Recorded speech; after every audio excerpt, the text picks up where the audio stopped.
Nago, neg nago di coche, Balizay o, maele ogun Balizay o.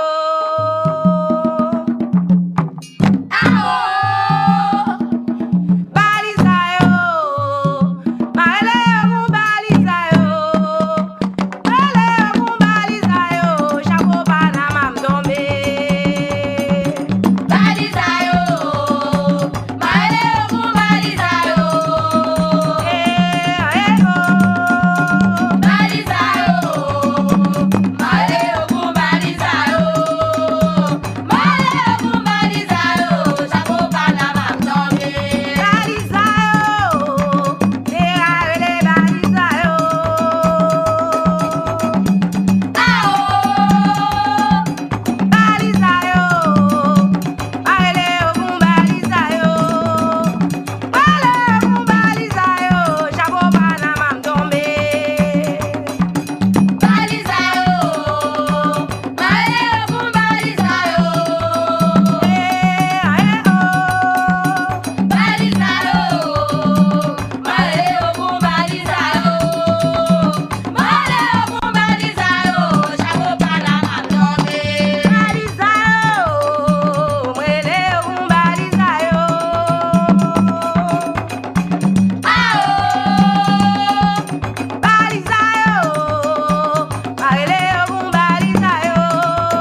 Where's the dark bitch?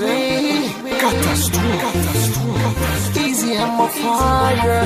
TX5 for you, baby.